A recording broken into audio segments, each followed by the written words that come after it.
walang paligoy-ligoy na review sa Huawei Watch GT Runner. So ito yung relo na pinakita ko before at i-review na natin ngayon. Ibibigay ko na yung mga bagay-bagay na nagustuhan ko dito. Now by the way, simulan natin sa disclaimer. Now since running channel ito, magpo-focus lang tayo sa mga running features nito or more of running features lang tayo para sa mga nagbabalak diyang bumili.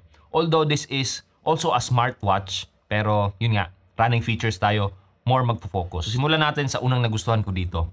Ang number one is yung build quality. Maganda yung build quality nito kahit gawa siya sa plastic. Mayroon tayong silicone na case dito or parang bumper. Inilagay ko lang siya para at least kung gusto ko siyang ibenta, ma-pre-preserve ko yung kagandahan ng relo. Kumbaga, pwede siya kahit maarte. Ito yung purpose nito. Pero since plastic nga siya, magaan din. Ang timbang niya is around 38.5 grams lang kung walang straps. Kung kasama yung straps, siguro around 40 grams plus.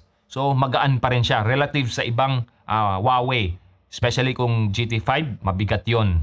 Ito, magaan. Nasuot ko na siya sa isang 10K race. So far, wala naman akong complaint in terms of sa bigat niya. Pangatlo is yung display niya. Itong display niya is AMOLED. 1.43 inch. 466 by 466 yung resolution niya. Tapos, ang brightness niya umaabot ng 1,500 nits. Kayang-kayang tapatan or kayang-kaya mo siyang makita kahit nasa labas ka, tirik yung araw. So, meron din siyang ambient sensor. So, walang problema, nag-a-adjust or meron siyang auto brightness. Saka yung auto brightness na yun, nakakatipid ka sa battery. Kasi nag-a-adjust siya kusa kung nasa madilim ka na lugar, syempre, magdidim siya. So, yun yung maganda dito sa display niya.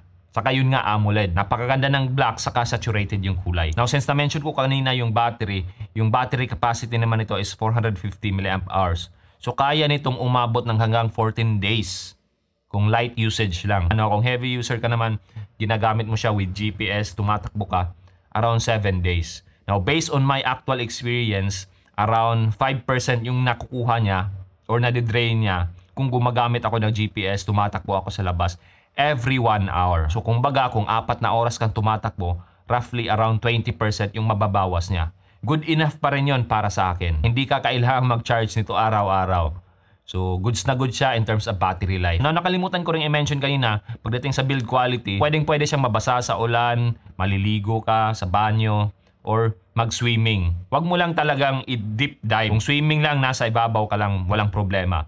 Pwede to. Now kung matagal ka na naka-follow dito sa channel na to, isa sa emphasis ko pagdating sa mga training ko is yung heart rate. So itong relong to, relatively accurate yung heart sensor niya. Nakukumpara ko kasi sa gamit ko na chest strap monitor or heart rate monitor. Nagkakatugma sila kasi nakikita ko every time na nag-a-alarm yung heart rate monitor ko, nakikita ko na tumataas din dito. So ito yung pinagbabasehan ko kung hindi ko sinusuot yung chest strap ko na heart rate monitor. Now, in terms of GPS naman, isa din to sa nagustuhan ko sa kanya. Dual band multi-system na GPS ang gamit nila dito. Kung ikukumpara ko siya dito sa Huawei din, Huawei Watch Fit 3, mas mabilis to, makasagap. So aside sa mabilis siyang makasagap, reliable din siya.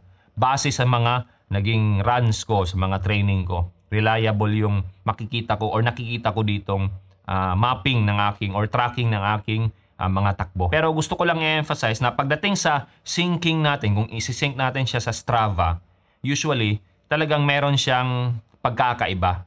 Although minimal lang siya. Natural lang talaga na merong pagkakaiba kahit siguro sa ibang brands ng relo or running watch. Talagang merong pagkakaiba. Unless na lang siguro kung yung ginagamit mong relo is directly linked sa Strava. Ito kasi gumagamit or gagamitin mo pa yung Huawei Watch or Huawei Health App. Tapos yung Huawei Health App na yung magsisync patungo sa Strava.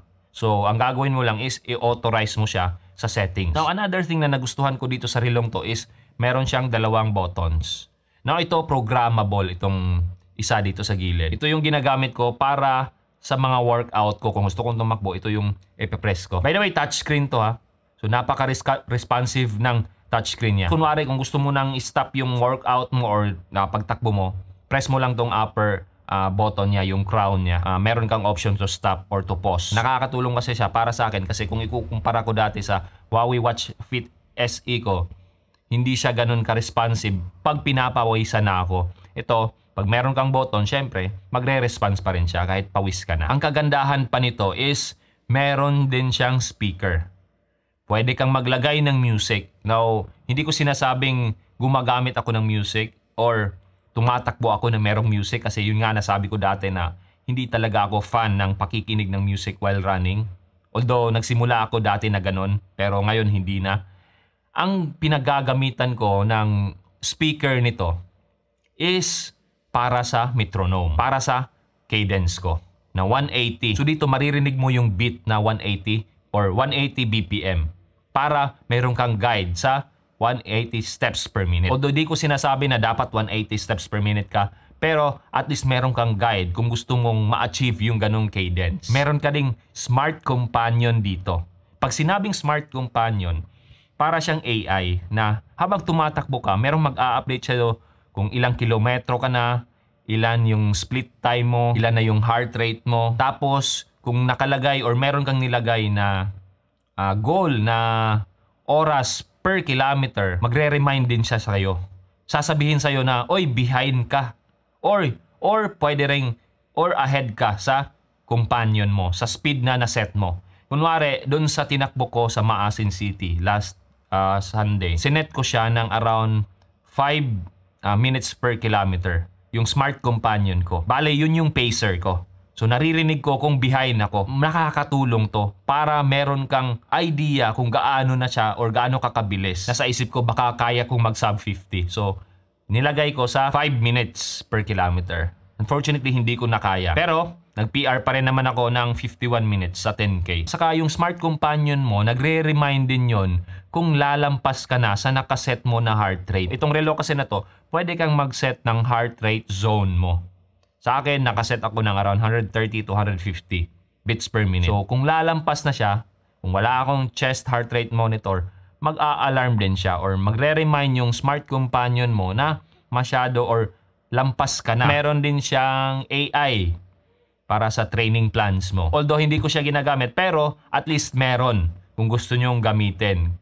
Kasi ako, personally, yung talagang nakasubaybay na dito sa channel ko, ang usual na talaga or 99% of the time yung training ko lang is easy run, zone 2 lang or low heart rate training lang ko. So hindi ko kailangan ng structured na training plan or wala akong sinusunod na structured training plan kasi every time na tumatakbo ako mabagal lang. So yun lang yung talagang training plan ko. Pero pwede ka ring mag-set dito or gumawa ng training course. So kunwari gusto mong mag-strides, intervals, threshold run or ano pa mang mga courses dyan, pwede mong iset dito sa Huawei Health app tapos ilagay mo dito. So isync mo. So pwedeng ganun. Actually naglagay na ako. Tinest ko lang, naglagay ako ng strides, ginawa ko dito sa Health app tapos nilagay ko dito sa relo. So yun, isang bagay din, nakakatulong din yun. In terms of display, yung mga nakikita nating display, yung display sa time natin, sa heart rate natin, sa cadence natin, sa ating splits, sa ating distance, sa ating ruta, pwede din. Meron ka rin ditong nakikita. Actually, meron din siyang feature na route back. So kumbaga, kung hindi mo masyadong kabisado yung daan na tinatahak mo, tinatakbuhan mo, pwede mong tingnan sa route back para masundan mo pauwi. So yung mga data na dapat nating makita, usually yung akin is yung heart rate ko, yung cadence ko, yung oras, yung distansya, yung splits ko, ano pa ba? Basta marami.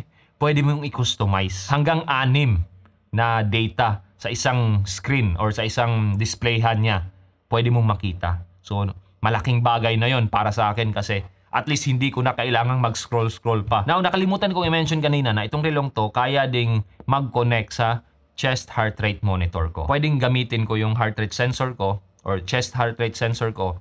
Tapos, dito ko siya makikita. So, napakalaking bagay yon para sa akin na nagtitraining base sa zone 2. So, besides sa outdoor run, pwede ka rin mag-indoor run dito. Outdoor walk, indoor walk. Saka pagbabike, meron din. Actually, marami. So, gaya ng iba dyan, maraming mga sports na pwede mong paggamitan to. Or mga training na pwede mong paggamitan to. Pero, syempre, andito tayo sa running channel. So, more of running tayo. Itong strap pala niya, 22mm. Madali kang makahanap ng strap niya. Actually, itong strap na to, nabili ko lang ng 80 pesos sa Shopee. So, wala na kasi itong original. So, ito, binilhan ko na lang. So far, komportable naman siya. Now, kung meron man akong hindi nagustuhan sa relong to, medyo malaki siya para sa kamay ko. Although hindi naman siya ganun talaga kalaki kasi usually ang nakikita kong ibang mga brands ng running watch, parang ganito lang din kalaki. Pero ito, hindi siya ganun kabagay sa kamay ko. So yun lang yung nakikita ko na medyo negative para sa akin. Ang presyo nito, nabili ko lang siya ng around 5,000 pesos. Actually, meron pa akong nakita na around 4,000 pesos lang nito. 4,200 or 4,500. Tiyagaan lang sa marketplace. Saka yun nga, mahirap ka nang makahanap nito ng brand new. Usually, makikita mo siya second hand. Or yun nga, yung nasabi ko sa isang video ko dati, pull out ito. Pull out ito sa isang tindahan ng Huawei watch. So yun yung hinabol ko dito kasi yun nga, hindi siya talaga gamit na gamit. Kumbaga, pang demo lang siya. So kung mayroon man kayong tanong dito sa Huawei Watch GT Runner na to, post nyo lang sa baba. Yun nga, kung meron kayong pera, naghahanap kayo ng magandang upgrade para sa mga basic running watch nyo, ito, marerekomenda ko talaga siya. Pero, tiyagaan lang sa paghahanap. Kasi kung wala na kayong mahanap nito, I think ito yung dapat nyong i-consider. Huawei Watch Fit 3.